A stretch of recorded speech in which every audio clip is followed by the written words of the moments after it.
Welcome to The Link tonight. And tonight we're discussing agriculture and money. Sometimes when you talk to the banks, agriculture and money don't necessarily touch. But tonight we're going to find out, can agriculture and money touch through a different option? That's coming up shortly.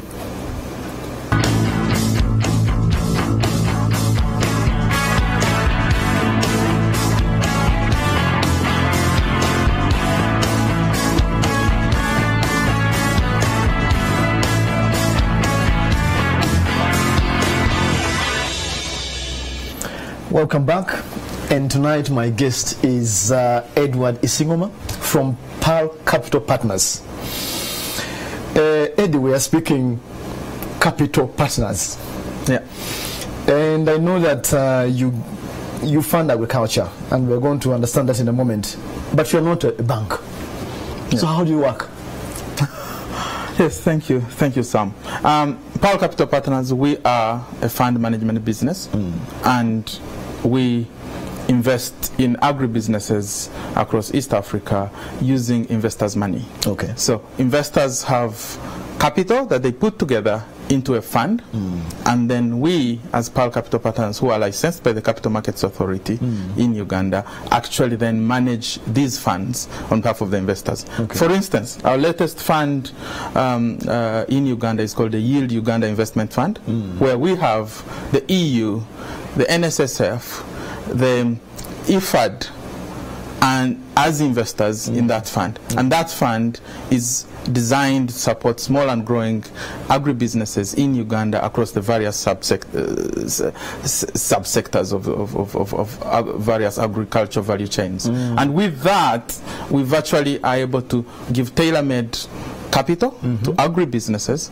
We are able to support with business development services, technical assistance facilities. We're able to give a bit longer term capital for these businesses, and we are also able to design funding structures that are debt or equity, or like debt and equity, depending on the needs of individual agribusinesses.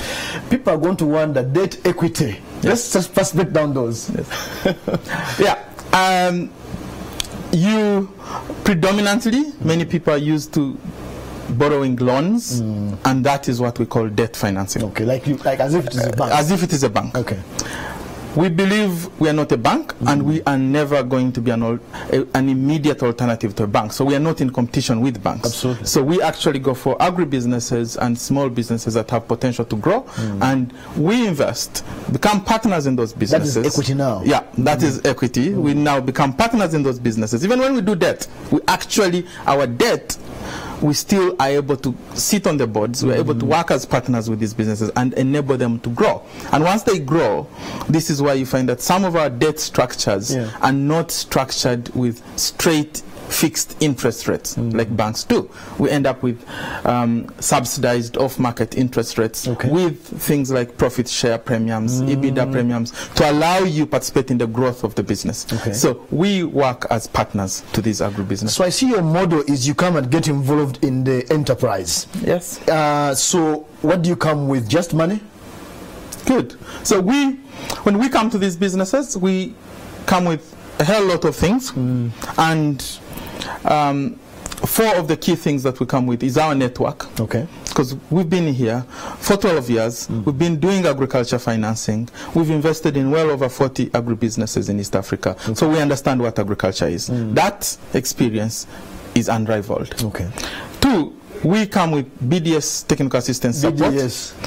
Business development service support, where we are able to use grant support from people like IFAD, who have now given the Yield Uganda Investment Fund grant support to be able to get into these businesses and help them improve their systems, corporate governance, controls, internal weaknesses, get to step in and help if we need a consultant, if we need certifications, if we need business improvements. We're able to subsidize those costs, organize those businesses to actually deliver the growth that is needed. And that we're able to do because of our network and partners. We also spend quite a lot of time on the ground with the businesses. We participate at the board level. We take board seats in the businesses we invest in. You advise. We advise. We get to mentor them. We get to get involved with specific individual specialized areas like accounting.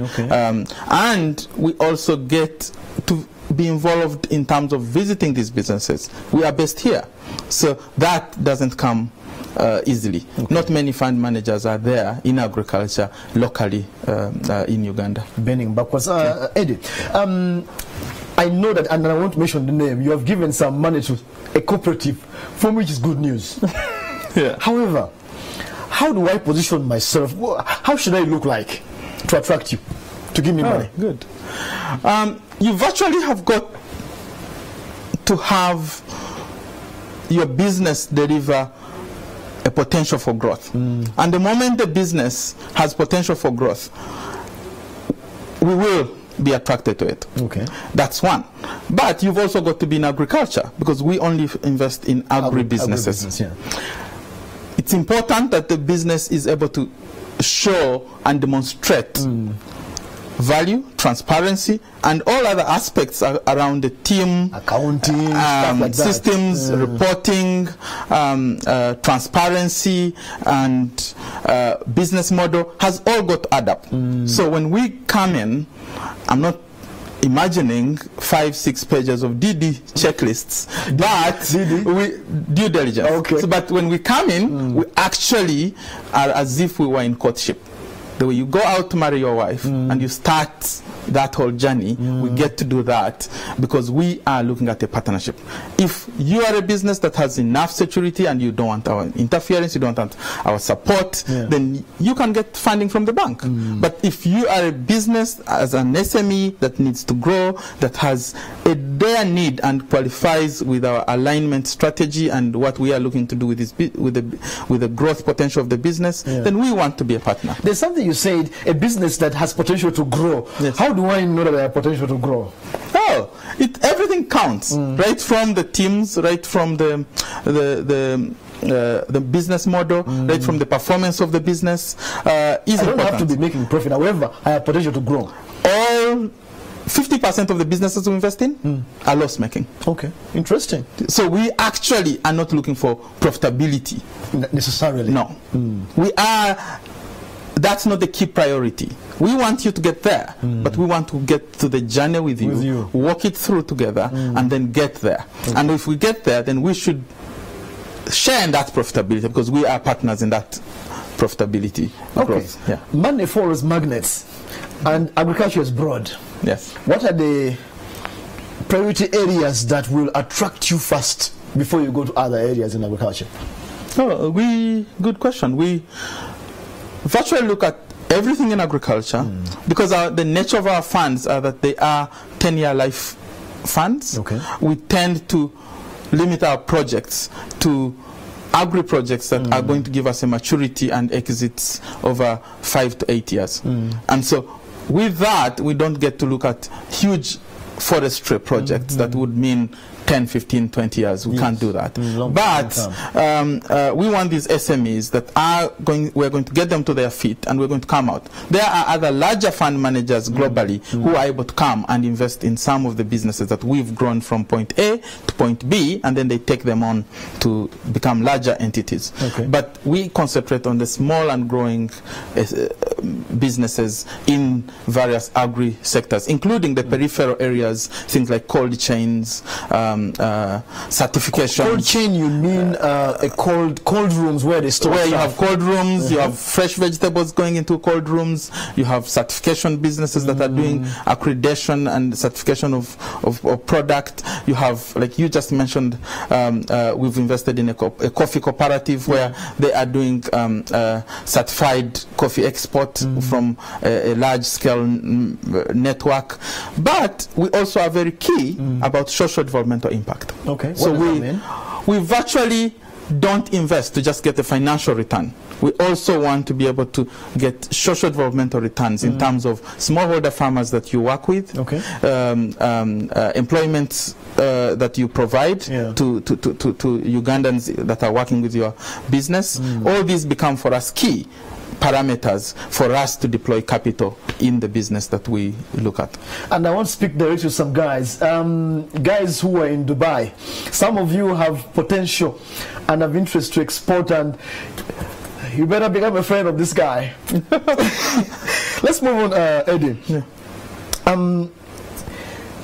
It seems agro-industry and processing is quite promising in terms of possibilities. Yeah. From your experience as in playing in that space, what are the issues there that make it have big potential? And here I'm talking about agro-processing. Why is it such a big deal? Yeah. Value addition is a very big deal.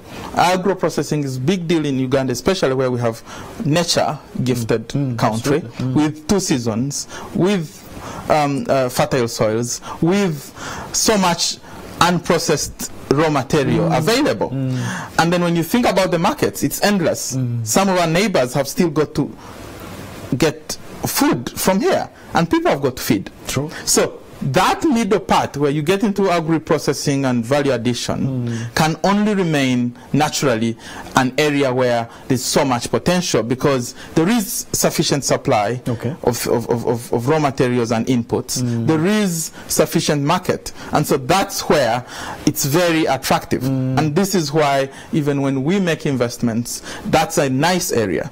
If well strategically put, or if a business sets itself in such a way that they're able to add value and do agro-processing, they're able to get kind of cheaper, low-cost raw materials, and which is from the farmers. Which is from the farmers, and if they treat them well, grow the outgrower schemes, get to work with the farmers will make money, but they, as the value addition processors in the middle, will be able to make sufficient more money to actually grow these their own businesses there. And the market is endless, because with modern technology, there is you could have, they even cold trucks and containers that could take stuff as fresh from here, as you just mentioned, to Dubai, and it arrives as fresh as it would be in Nakasero market. Yeah, absolutely. Yeah. So you do things like I am struggling, I have potential to grow, but I need a truck that keeps stuff cold and all that front end. Yeah, you add value, and once you do that, then you are able to successfully prosper, because your margins from just adding value, not ripping off the farmers that are supplying you, but from adding, processing and adding value, are sufficient for businesses to actually grow. We are going for our last question. Yeah. Not everybody who is going to come to you, Eddie, is going to get given money. Yeah. So for those who do not qualify, what might disadvantage me if I don't qualify? So I learn, maybe I step up. I think literally nothing will disadvantage you. But as is, out of every 10 that we see, we only find in about 1 or 2. Yes. So there are many who don't qualify. But the point is that we're able to then guide them and explain to them why they didn't qualify. Ah, that's good. And we're able to give them feedback, and we're able to then relook at them if it was an issue of stage of growth. But sometimes it's an issue of alignment. Sometimes it's an issue that they're probably ripe for a bank facility than an impact investor like ourselves. Or sometimes they could be that they're not running a business, they're running a charity, or it's not a business, an agribusiness that will has potential to grow, and therefore misaligned. And many times we find agribusiness that are successful, but actually the social developmental impact model doesn't work. So they don't work with smallholder farmers, they are not working with employees, the rules around health and safety and things are not being complied with, and therefore we find that it's very difficult. So there, all those things factors matter. Eddie, thank you very much. It's always time flies as people listen to this kind of information. Viewers, if you miss any of the link, you can go to the NTV YouTube Stock NTV channel and search for the link. That was the link tonight, speaking money and agriculture.